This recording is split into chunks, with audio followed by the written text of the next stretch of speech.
Okay, Mom, why don't you start by introducing yourself? Okay, so I can just go ahead and say it. Yeah.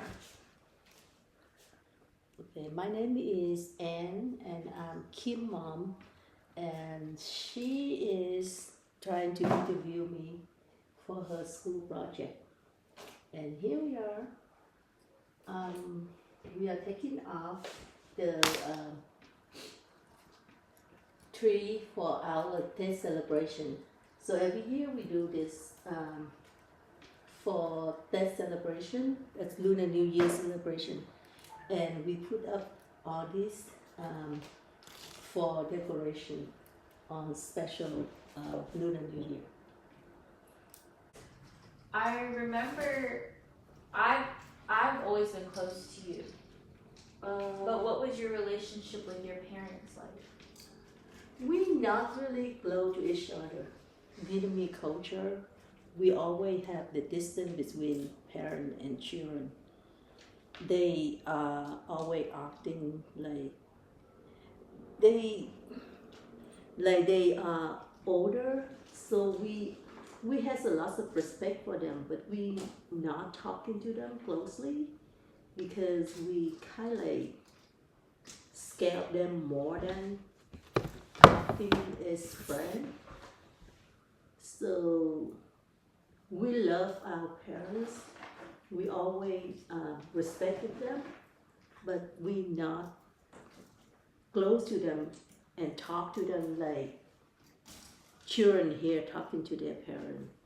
We afraid to tell them our opinion because we afraid that it's so silly, and you know, we never think that the parent will trust us enough to listen to our story or like treat us as a friend who we can share the opinion or something like that. How old were you when you had to start doing like household chores, like cooking and cleaning for the house? I can cook a meal when I was 7 or 8 years old. Oh wow. That's like when Alex's age, can't even use a microwave. we don't have any like microwave or anything like that in Vietnam. So I have to go look for like the charcoal. Charcoal? We did like charcoal and wood and cook by that. So it's a lot harder cooking there, right here, because we have to fire up those, and usually those like not dry. We don't have the gas to make it fire up, so we have to do a lot of trick for it. So it took a long time. But in Vietnam, I only go to school like half of the day, either morning from 7 to 12 or 1 to 5. So we have like the whole half day to cook and do other stuff. And I work too. I worked when I was young. How old were you when you started working? It's like 8, 7, 8, 9 years old, yeah. It's like not working, but we have like a lot of things. We sewing and doing like small stuff at home. Yeah. And we get paid. So I can use that money for school supply and things like that. Because in Vietnam, school supply is a big cost for parent pocket. So I did try to work like doing those things to make money for school supply and for like maybe some toy that I want to. Where was Ngo throughout this? Because it seems like you raised yourself. Ngo has a business that she have to work so she can make money to earn living for us. So she usually go out like few days a week, and Yiti and I have to go like cook ourselves. She just left money for us to buy food, and we usually like buy food and cook ourselves. And during that time, we have to go and visit Ngo when he went to prison too. So she had to send the money to do those trip. Because every time we go there, we have to pay a lot for the transportation to go there. And also we had to go buy him food to live through those years in prison. So my wife is very busy. Like, she worked really hard to earn enough money to let us survive. So Ngo was in prison before you were like really grown up. I was like 3 years old when I had to go to prison. I didn't remember anything when I had to go. You know, like when I noted, when I start to recognize things and remember things, I already in prison for a while. Like his first few years, 75 is when the country was, our country lost for the communists, right? And 75 or 76, he go to the prison, but he had to go to the north side, North Vietnam. And we never know where, we didn't know where he at, and it's really, the country really poor at that time, because when the communists came in, they got all the things that we have, everything. So my wife is having all her saving out to try to survive us, and she had to get the house for her to live into. So all that time is really, really tough time for us. We usually like, we don't even have rice to eat every day. We have to eat porridge because it's like, there's a lot of water in there. So it's like, we can save some brown food. Because at that time, even if we have money, we're not really, they don't let us buy the stuff that easy too. Like they sell things by how many people you have in the house, and it's just so hard to get those stuff. So Was it hard raising yourself without like Ngo all the time? And Ngo was in prison throughout your childhood, right? So was it hard to like do everything by yourself? We just live very proudly because we always think that Ngo is a higher class before. So we always represent ourselves as we are the people who is up there, but it just because we lost our country, we have to suffer all that. But we always think that we have to represent our class. So I always have to be like the most aware of things out there. We always treated others like respectfully, so they can respect us. And we always like, I'm always like the first, like the smartest kids in the school to prove that even Ngo is in prison, but we are because he's in the prison just because we lost the country, not that He was we doing are, anything bad. yeah, he's not doing anything bad, and we are not the low class like those communist people. Because they, like the communist people, when they came in, they don't even know how to read.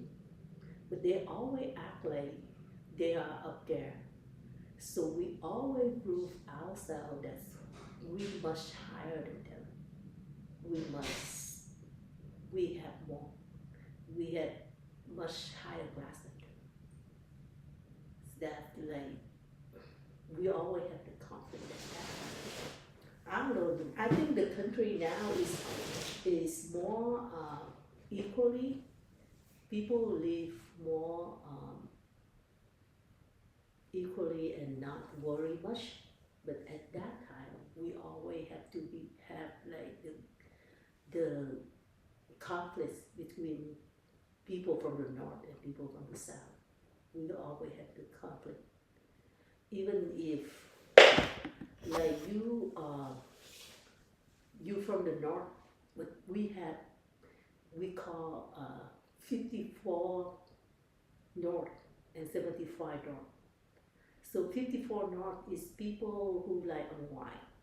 They were born in north side of Vietnam, but they came to the south side in 1954 when I believe that when the country was split in two. So at that time, those people is like the same class with us. We talk to them, we treat them like they are in the same class with us. But the people who came from 75, came to Vietnam in 1975 when we lost the country, they tend to be like, they never go to school over there. They don't have school over there, I believe.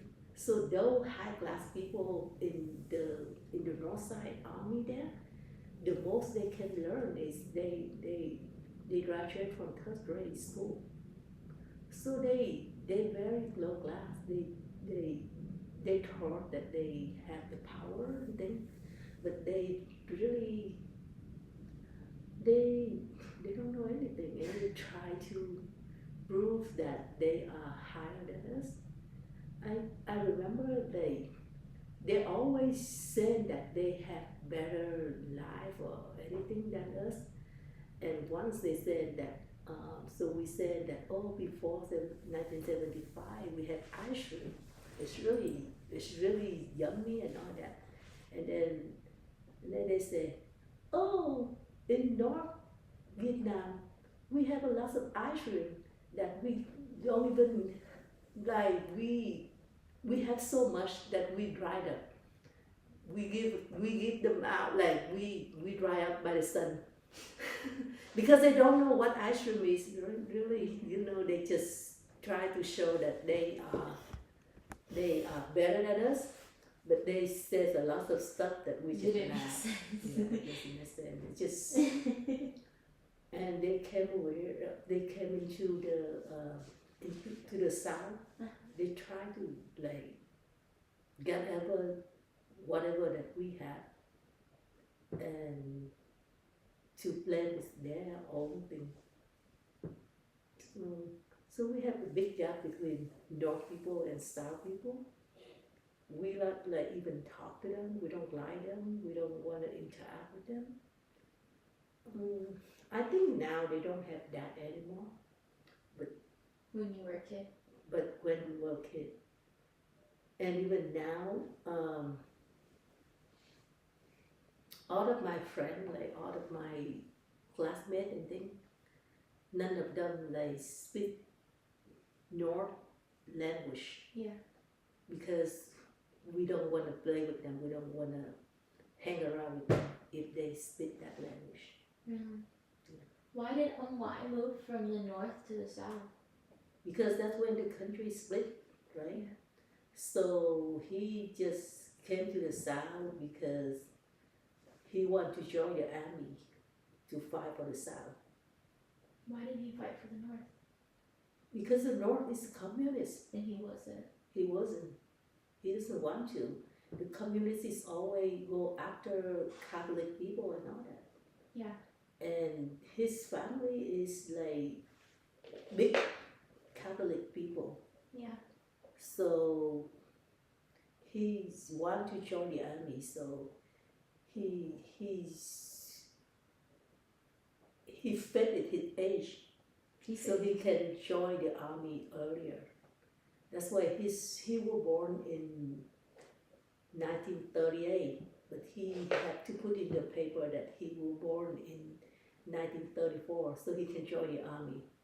4 years. So ông ngoại joined the army, I think when he was like 16 years old. 16? That's my age. Yeah. And was he proud of that decision? How long was he in the army for? So he joined.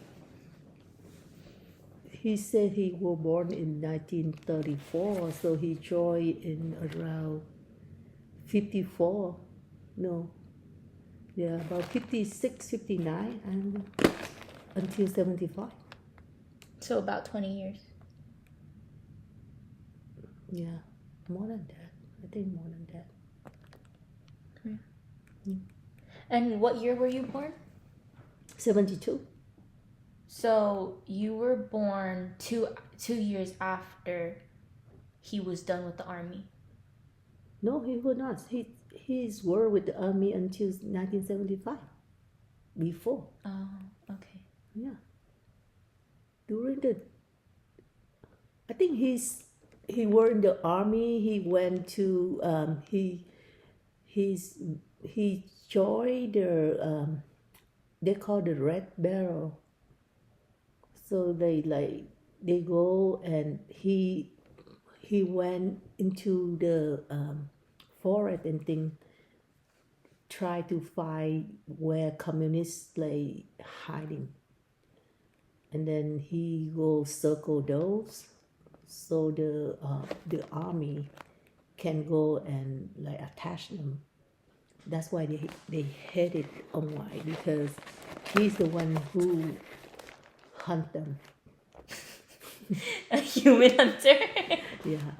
And then after, I think when I was born, he stopped that, but he was training for younger people to do the same job. So when he was in the prison, he belonged to the group that they really hated them. So they put him in like a special place where they can make him hungry all the time and like stay in like small cell. Like a camp kind of. Smaller. It's like they said, because he didn't tell me, but when I read all of these stories later for other people who tell the story, at that time they were living in the cell that they can only sit. They cannot even lay down because it's small and it's like all dark. They don't have anything to eat. They have to they give a bowl of rice that mixed with a bowl of salt, and they don't give out the water. So hearing those stories, I can see that Ngo ERWC had to live a really, really bad life when he were in the prison. Was it like an actual prison or was it like an internment camp? They say it's a concentrate camp, but they not really doing that.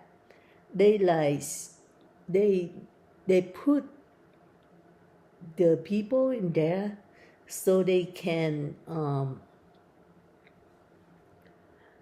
do bad thing for them. They can do bad thing for them because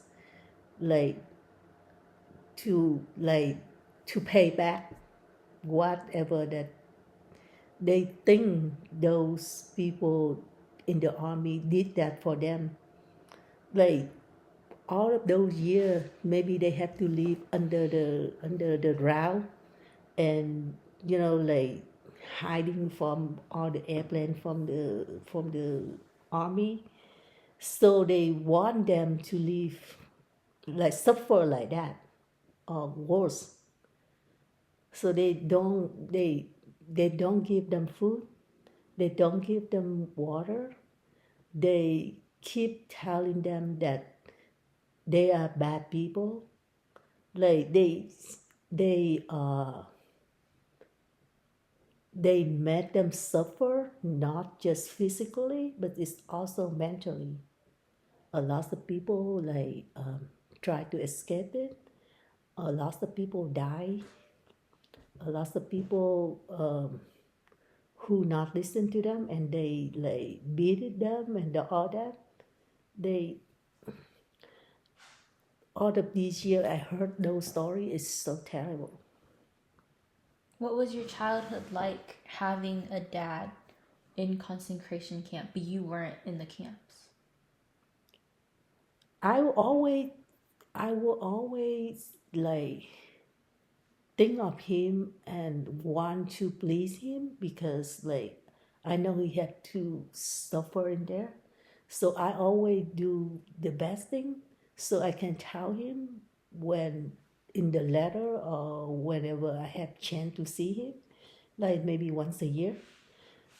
I can tell him that, oh, that's what I do for you. So he can be like pleased, like I try to please him that way. So that's why I always like try to be the best kid in the school and getting a lot of like award and thing just to please him. And we don't even have a word. Like at the end of the year, if we are one of the three top, we can have like one notebook which they use like recycled paper, and we can see it's the paper is not white like here. It's like yellow, and then it's have because they recycle not really well, so we can see like the trash still stuck in the notebook, and we have to dry by the ink, and it's like flare out because those paper is not that good. So that's why the most thing that I want when I was a kid is school supply. I try, if whoever give me like a pen or a pencil from USA, that will be heavenly. Like I try to save money, but we can only buy like the stuff that we can afford. Mm-hmm. So whoever that's give me a pen from here, which we buy like $1 for 10, which will be heaven for us.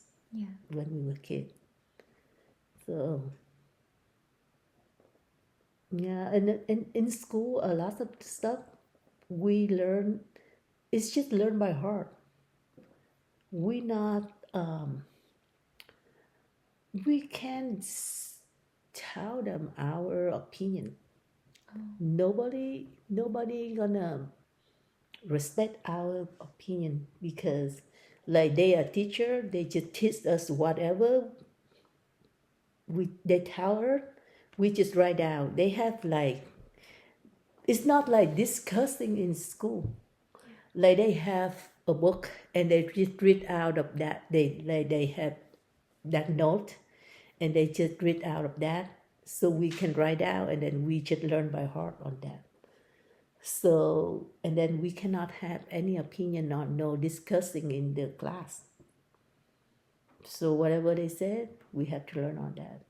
And we'll have to learn a lot about Ho Chi Minh or whoever that out there who made the country prettier, but Just in this in the real world, those are people who gave us the worst life, and we have to learn by heart that we love them and we adore them and all that.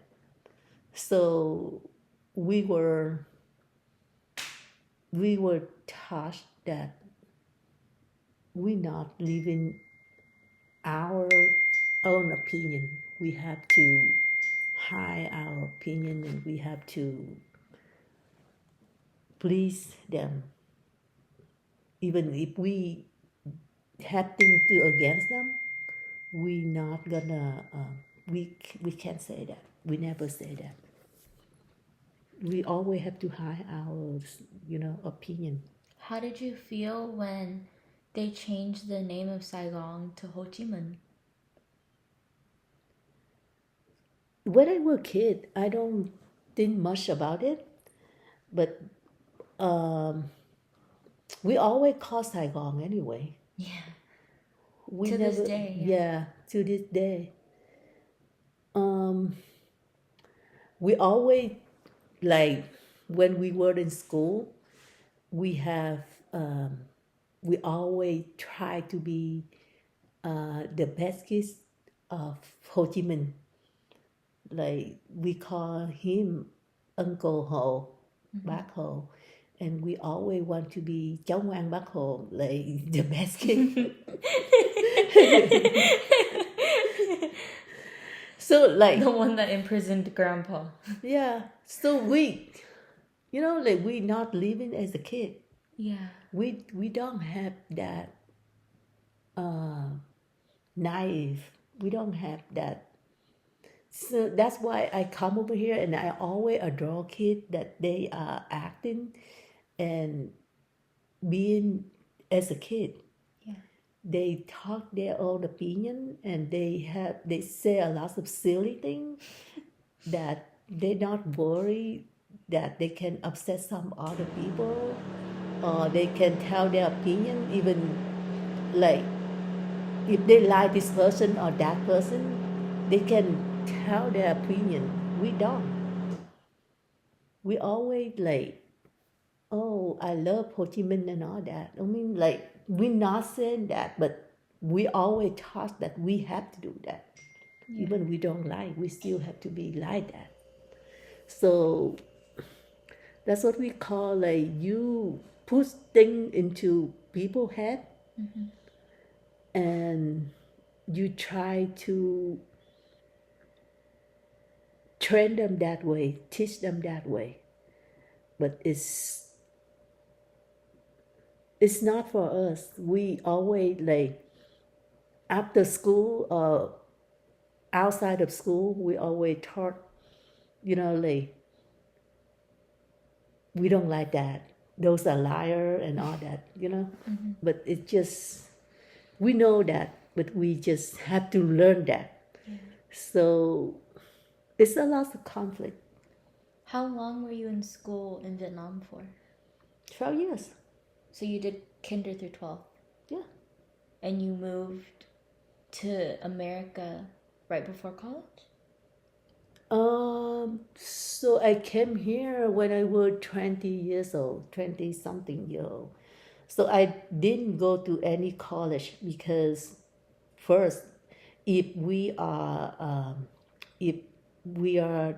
kid of people who go to the prison, then we don't have the chance to go to the college, and we have to pay a lot of money to go to the college, and if like they have different scale for people who like if you are the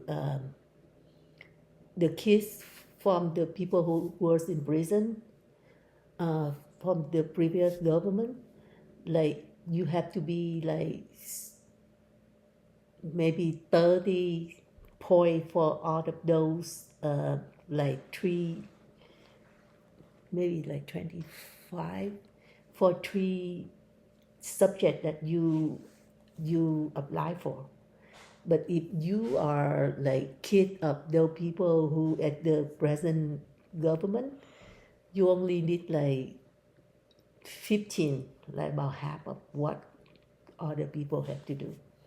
So they based on that, and it's also a lot of money. So I decided I'm not gonna go to college. I just finished high school there, and then I went to work. And I came here when I was 20 something, almost 21. How were you able to come here? What gave you that opportunity? Because ông ngoại were the old government who were in the army, so the government here sponsored.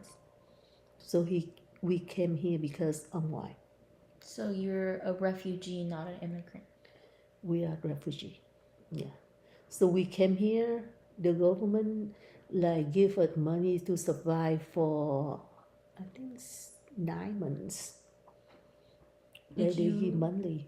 Did you come with Ngo, or was he still in the concentration camp? No, he came back from concentration camp for a few years, and then we came together here. Okay. As a family, we ông ngoại, bà ngoại, me and DT, because we under the age at that time, we not married at that time, so we able to all go together with him.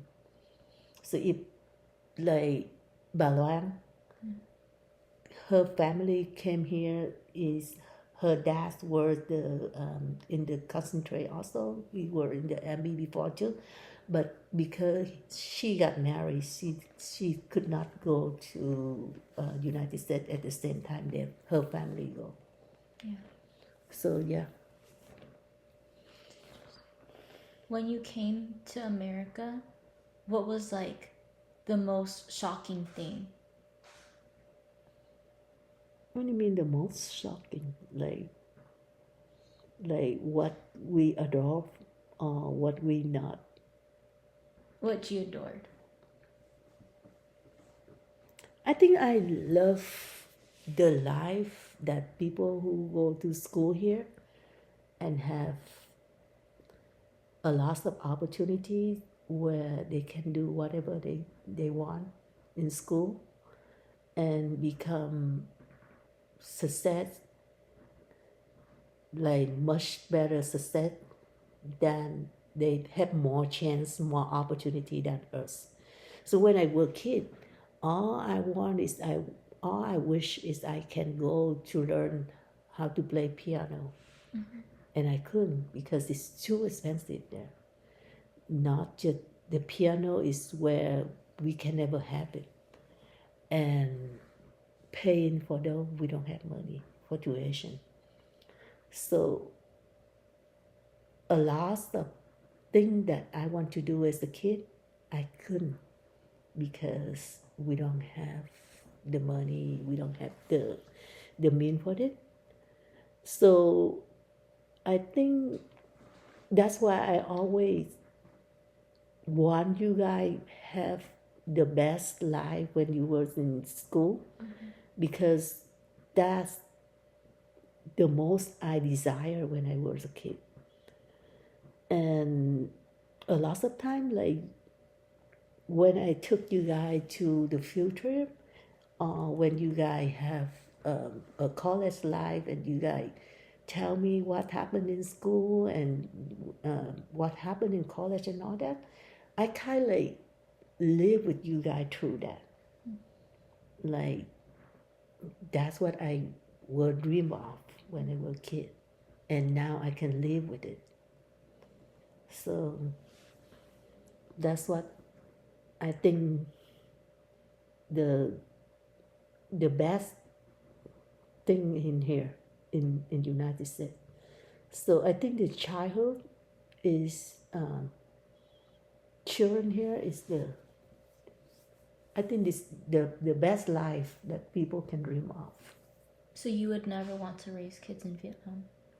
No, I don't think so. I think it's changed now, but they never have a life that they can be totally kid here, like here. People over there, even now, I believe they still have a lot of difference between the people who rich and people who poor, and they are not growing up like be naive like children here. They was always taught to be not never equally, like people is not treated equally. So there are always people who better class, and you always have the distance in Vietnam. So I think kids here is more naive, more more kid. Yeah. Yeah. What pushed you to go back to college after all that time? What would I mean? Because I think college is the way for me to become better here, to make money, to like making money and survive here. And going to school is always my dream. I always love to go to college and all that. But the only thing that I still regret now is I let my language become the barrier when what made me not go higher in my education and all. Because when I was young, that's when I just came here, I don't have to worry much about money and things. But that's when my language is the barrier for me. So I always I went to school and I don't understand much thing that they were saying. So I have to spend more time on all the subject. So that's why until now, I still wish I can, because I went to one of those psychology class, and I have to have a recorder all the time. So I have to listen to that recorder like 3-4 times before I can understand what it is in the class that I learned, that I join. But I'm better at reading. So because when the language is harder when we listening. Yeah. So that's when now sometimes I still want to watch the show and the movie that have the caption, because I understand more. Yeah, I get more. I can reach better than I can hear. How long did you struggle with understanding English and assimilating to American culture before you think you really understood it? I don't really think I get truly understood or understand the language here. You don't? No, not until now. Really? Yeah, like their slang and thing. Yeah. Like a lot of people African American. Yeah. I can't understand them. Yeah. Or they use their slang, and I a lot of time I don't understand them. Like I go to work, I know the word that daily we talk, or when I go outside, I understand the what they talk. But like when it's word in with a comedy, I don't understand, because like the comedy when they use the slang, and maybe they laugh because of their culture. Yeah. They think that they laugh because of that in their culture is funny. But if we don't understand their culture, we don't know why they laugh. Yeah. So until now, there's a lot of show that Dad and I watching, right? And Dad keep laughing and all that. And I don't understand. I'm like, what? Yeah, because Dad grew up with African American culture. He grew up in Louisiana. He came here when he was really young, so he understand the culture and all that. Me, I don't. Do you and Dad ever have that barrier? Because Dad came here as a child and he came alone. And then you came with family when you were 20. So is there ever that gap of understanding because of A lot of stuff, a lot of things. Like, yeah, we have, like, we always have to understand that we not, there's a lot of things that we not understand in the same way. So we have to talk about it, to explain what our point and what, like what my point and what his point, to come into the one thing. Even when if thing happen to you guys, right? He look at it in a different way that I look at it. So we have to talk to each other and find a good way to face with it. Most of the time, I let him make the decision because I think he live here longer and he know the culture more than I am. So I let him have his talk before I can talk. What's an example of that? Like, for example, if you have some problem, like you have some friend that I don't want you to hang around with, and then I talk to him, and then he gonna say, okay, it's not that the way that I'm thinking of. It's this because kid here is that, and like he point out more of the life here. Yeah. For me to look at things the way American people doing. Do you think like an American, or do you think like a Vietnamese woman still? It's both. It's a lot of things in the family. I still want to think is Vietnamese way.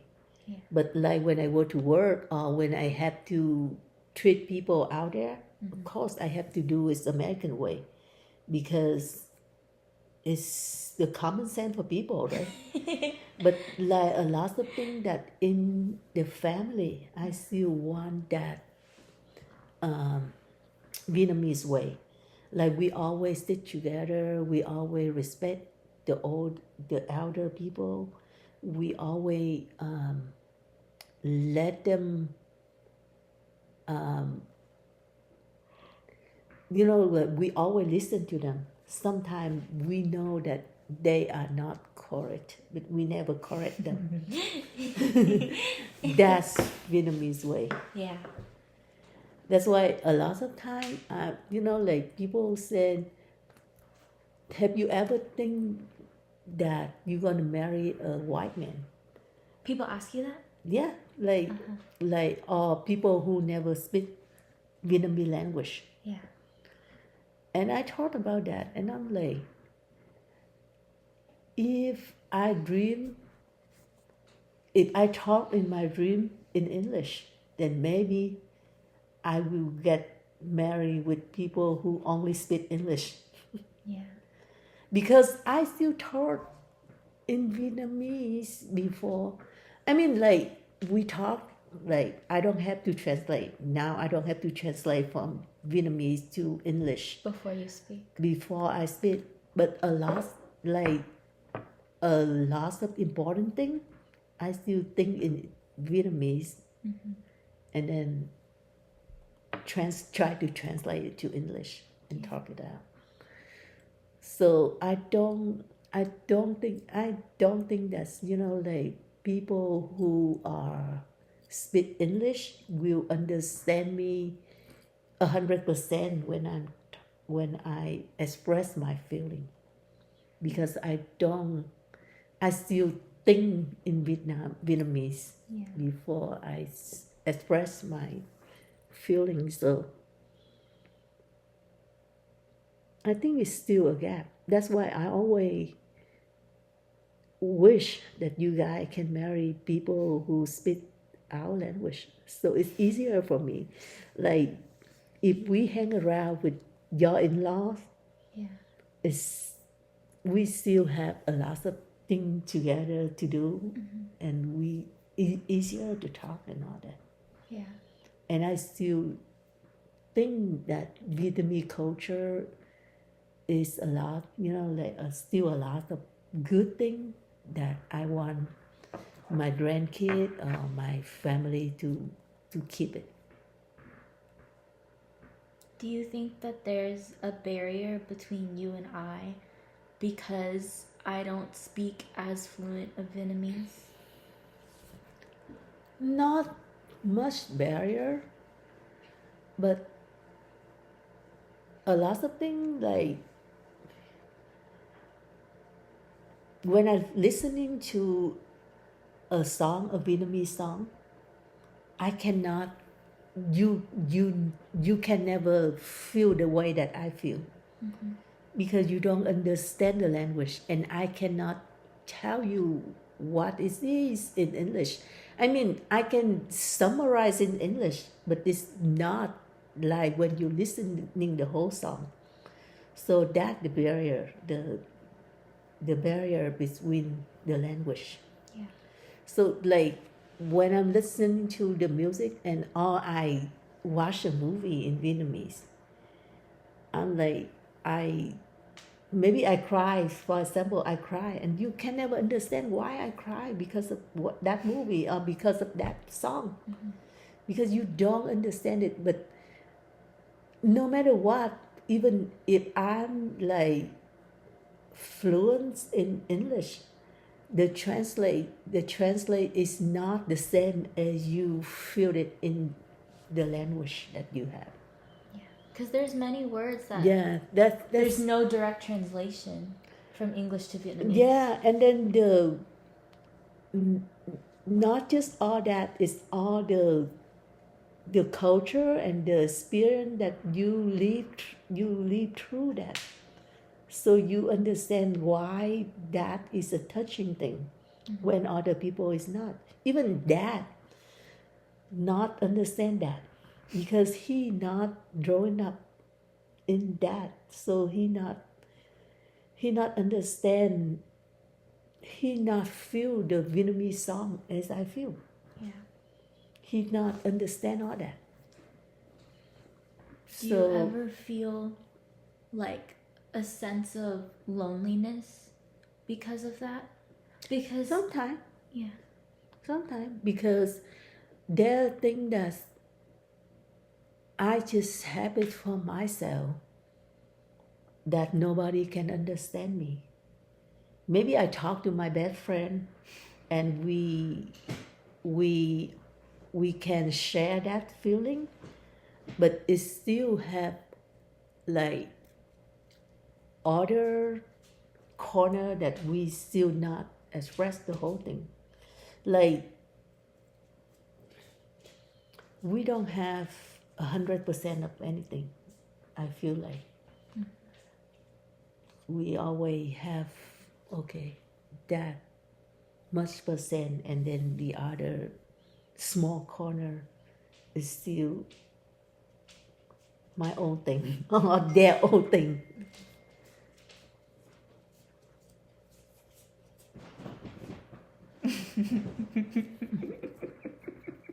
He get tired.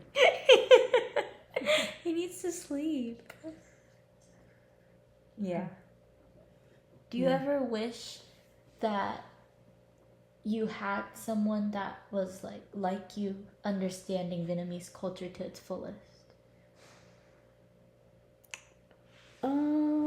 It's not a wish, but sometimes when I talk to Kuchuk and we talk about our classmate before, and we can laugh and we can all that is just something that it's fun to have, it's fun to share, but I still refer you know, like when you marry to someone or when you live with someone, it's better to support each other. Like you don't have this thing and your partner have that thing. So you guys can what is it? Like support each other to complete each other. Opposites attract. Rather than you have the same, everything is the same and you understand the same. It's kind of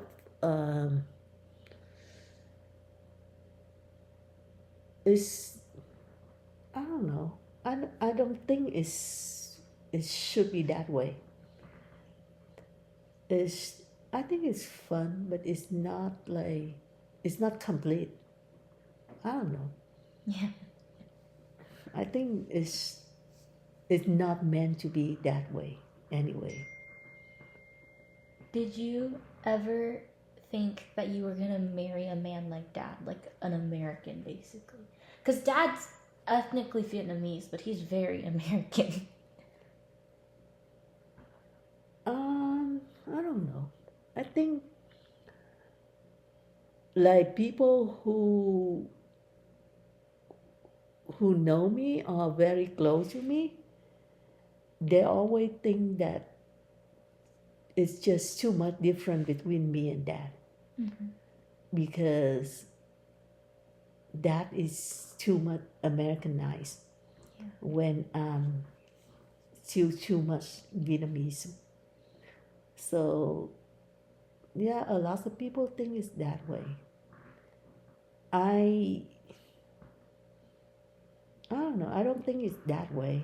But sometimes I'm like, we not enjoying things together, like in some of those things. Yeah. Like I love football and I love basketball and all that. We share those, but we cannot share a Vietnamese movie. We cannot share the same maybe book. We cannot share the same song. I can listen to English song here. I love it. I feel it, and I can share with him. But he cannot share a Vietnamese song with me. He doesn't fully feel that way. Do you long to have that relationship with him? Because in a way you assimilated to his American culture, but he never assimilated to your Vietnamese culture. No, he does. He does sometimes. But he's just not, how do we say? Sometimes I wish I can have like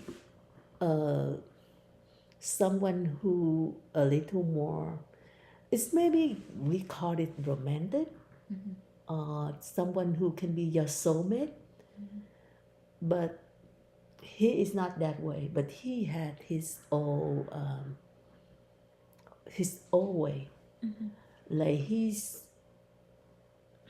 he very pay attention and all that, but he's just not acting it that way because he will not raise it that way. So when we just first get married, we argue a lot because I always think, at that time I thought if you want something and you have to say it out, then it not have the same meaning anymore. So I always expect people like that to read my mind and do things for me by reading my mind. But that not happen. Yeah. And I have to understand that and live it that way. But when I were like at your age, I always think that okay, my man have to be read my mind, have to do things for me. It's always ideal. But when the older you are, you will see that is not the way it is in life. It's not. Yeah. Life is never perfect. How old were you when you met Dad? 28. And what made you think that he was the right one? Maybe he came at the right time. The right one.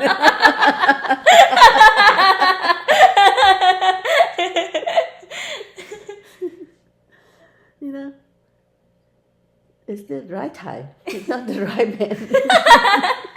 Well, because you really wanted kids. You really wanted kids and you really wanted marriage. And it was that age already. Yeah, maybe. Well, I met him when I was 28. And that when Gilo having her family and the last of my friends start to have their own family. And I'm like, oh, should I have to start too?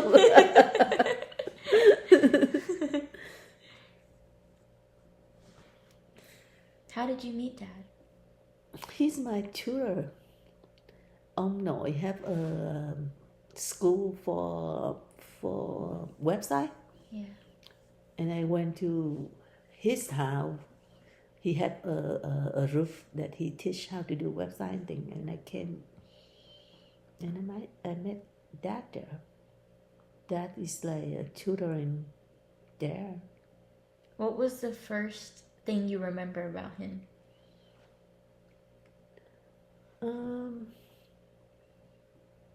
He's always tried to get opposite way from me. And I'm like, when I was young, people is always do my way. Mm-hmm. They always try to please me, but he not. And maybe that attract me. And that's stupid.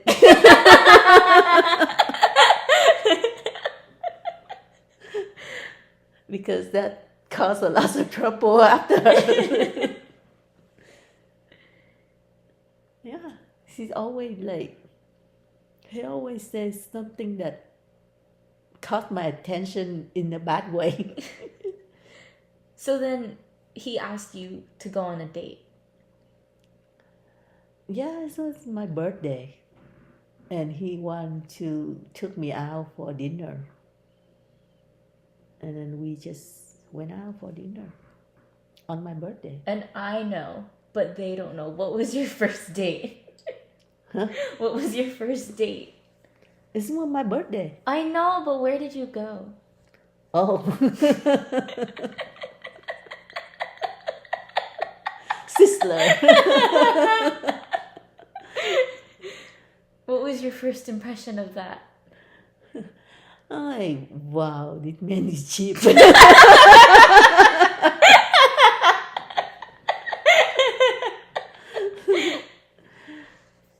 I think before that we went out to Chinatown, and he doesn't have cash. He didn't have cash with him, so I had to go to the bank and withdraw money because I had Wells Fargo. Oh my god.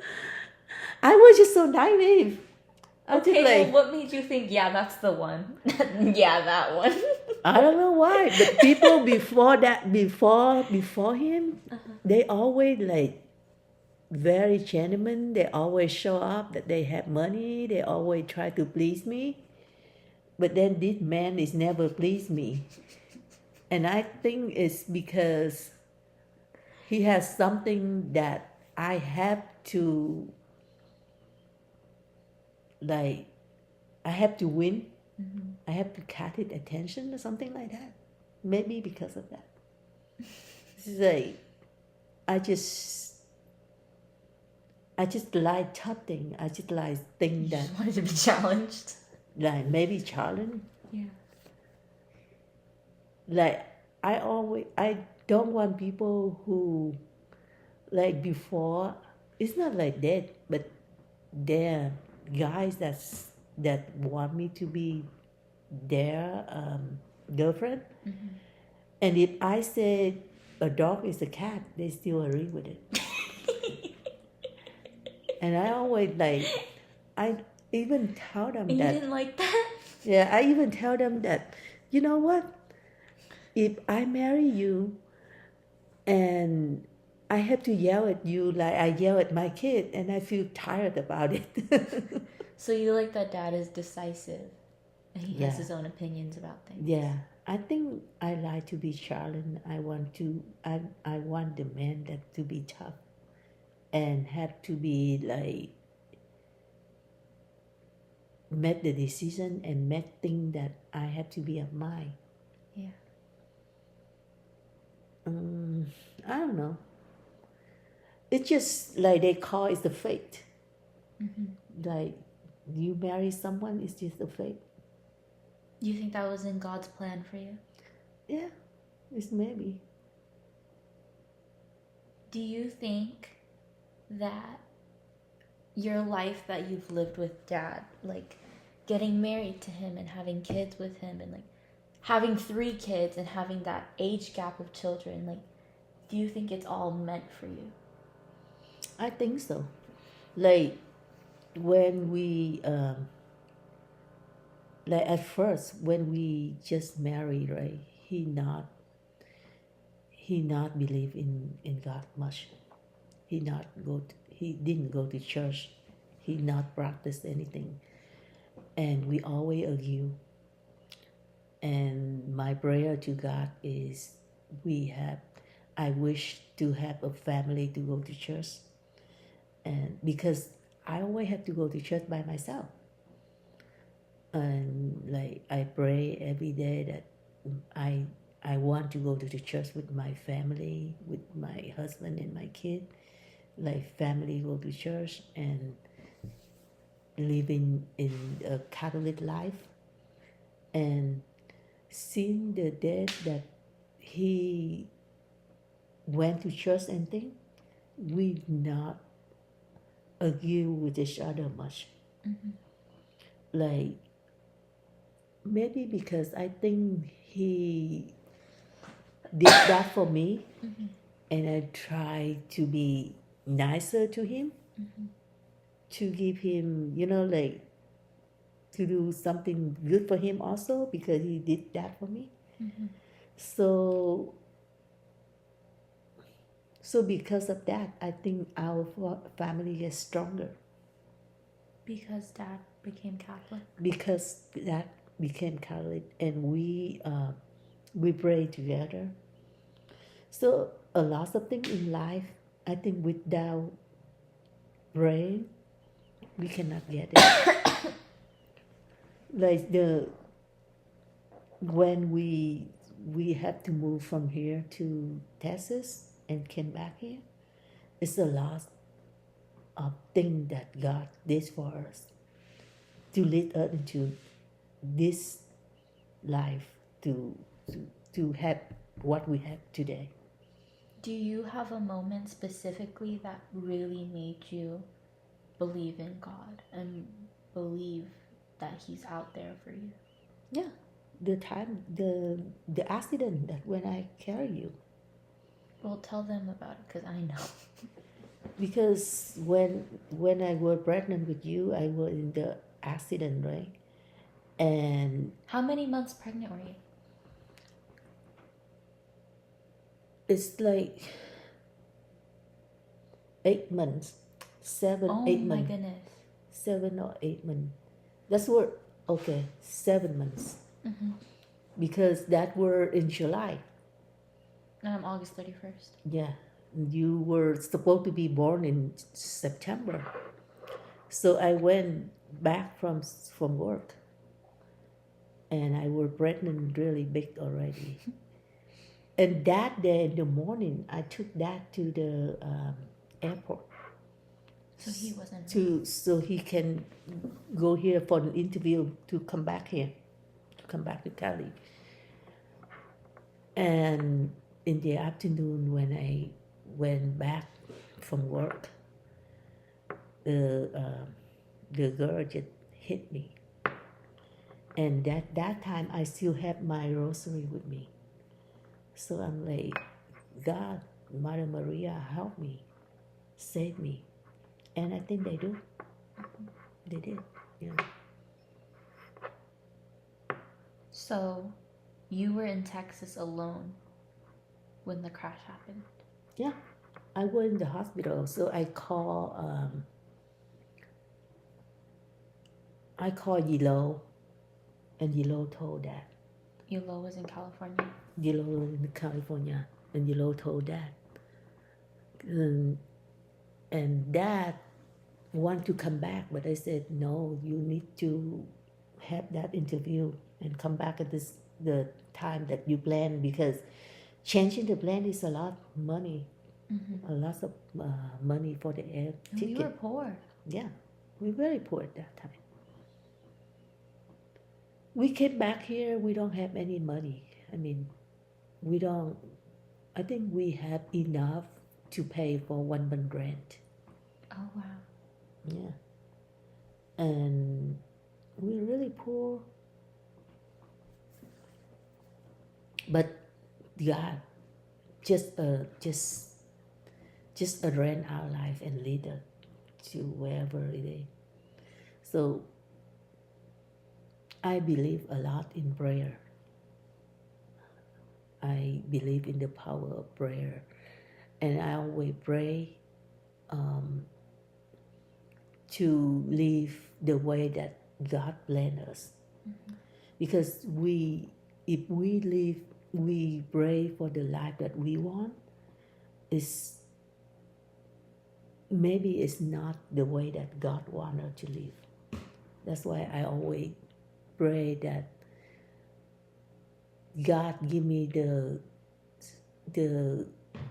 knowledge, the smart, the knowledge to understand what God want to lead me to, and like agree with it and live the best that He want me to live. How did you guys go from being so poor to being successful and having the means to support your kids by anything? So we work. Yeah. But like at the beginning, we always have trouble with work, especially Dad. Like when the economy is bad, he got laid off and all that. But with the prayer, he got the job, he got the skill that now is good for secure his job. So I think all in the prayer. It's just like I always pray that we have enough to survive, to get you guys into college and all that. I think God all have the plan for us. Mm-hmm. So with His blessing, we got where we got now. Do you ever worry that things are gonna change? Because your life has gone so many ways, right? Like in Vietnam, you like not by any disrespect, but you really had nothing. And then in Texas, you had nothing. And now, 15 years into being in California, now we have something. I think it's all in God's plan. So I always we worry, yes, like, but we cannot just live in worry. So we have to just keep going on, not thinking much. Like when you were talking about the ICE people, and you said that why you choose to live a life that not knowledgeable about all that. to tell you the truth, I don't want to think about it because that will make my life more heavier. It will make my life heavier thinking about that way negative thing. So we always have to be optimistic in things, and we always have to give up to God and believe that He gonna lead us or get us through out of those tough times. So worry, yes, but we still have to keep that worry so we will be better. Because worry too much, maybe it's just keep you down. It's hold you down. So you have to train yourself to go through all of that tough time to become like more confident in life, to survive, to get your family better. You cannot just worry and like make things become worse. So when you have the family, when you are a parent, you always have to be the strong people for your kid to be look up. You cannot just think about sad things, think about bad things, and worry and make your kid cannot have a life that they're supposed to have. Or you make your children, your family worrying with you. That's not the good life to live. Do you regret anything that, like, you think your life could have gone differently if you did something different? Yeah, if I stick with college, I should have a better life. I always wish I can go back. I mean, now it's too late to go back to school, but I always wish I can get higher education so I can get a higher job that I want. I want to be a psychologist. That's why when you said you want to be a psychologist, I think it's a really good career. But I can never reach that because I didn't have enough knowledge to become that. So I always regret that I didn't stick into school because at that time I have the language barrier, and then I had to go to work to make money to supply myself, because only me and my wife at that time, and we had to, like, I came here kind of, to me it's a little bit late. I always think that what I have from Vietnam is made me become who I am now. Like, I more thoughtful and more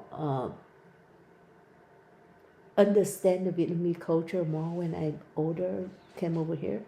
But I also wish that maybe I came here like in middle school so I can have the high school here, and I have the basic to have enough like language. I don't have that language barrier and thing to go to college. I always wish to have a college life like Vicky, like living in a dorm and having people of your age live with them and all that. I never had that. I always have to live with someone in the family, like I always have to take care of my when I came here, and that maybe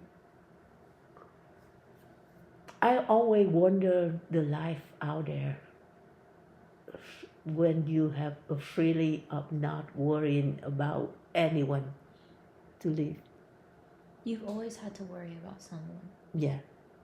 So, like, live the life like Vicky. She had no worry for nobody. Or even you, when you go to college, you only have to worry about yourself. Yeah. Like, just try to make the best so you can graduate and have a job. That's only for you. And I wish I can have a life like that. Just not worry about no one. Like, before I have to worry for Bang Wai, and now you guys have to worry for you guys. Like, I never live the life that I want to do things for myself. You could have never been I selfish. don't have to worry about nobody. I have to think twice before I have to do things. I never had that life.